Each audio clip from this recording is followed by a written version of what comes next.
Donc dans les années 80, il y a eu une fausse réhabilitation du corps sain, mais qui est en fait assez malsain, puisqu'il n'y a rien de plus malsain qu'une salle de musculation, gymnase club, où des secrétaires mâles et femelles, avant de retourner au boulot, font du stretching ou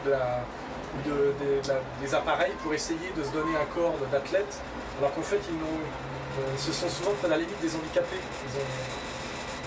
Ils n'ont aucune maîtrise physique.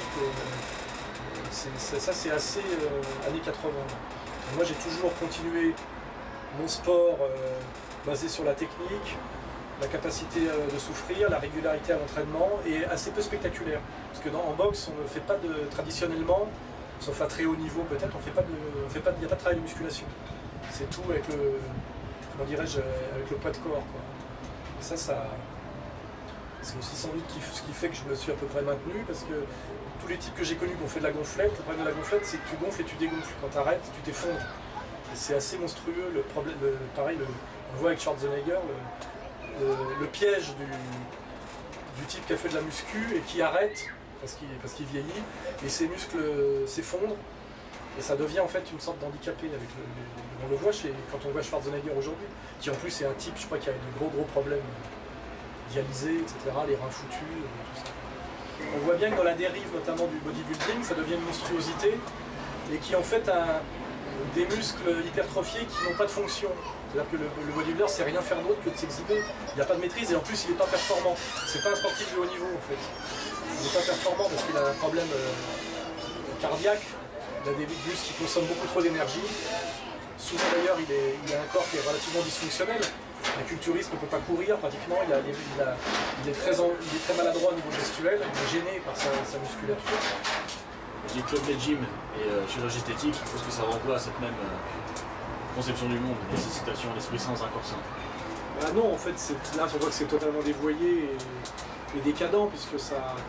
En fait, la caricature, c'est l'employé de bureau gay, bodybuildé et tatoué, quoi, qui est assez loin du corps grec. En plus, le corps de sportif grec, si tu regardes bien, c'est un corps assez naturel. Hein. Et surtout, c'est un corps fonctionnel, puisque c'est un type qui lance le javelot, le disque, qui court, et qui sait faire des choses. Alors que le truc du gym, d'ailleurs, moi j'ai toujours détesté ce genre de truc, c'est pour ça que la boxe, tu fais du sport sans t'en rendre compte, parce que justement, il y a une pratique.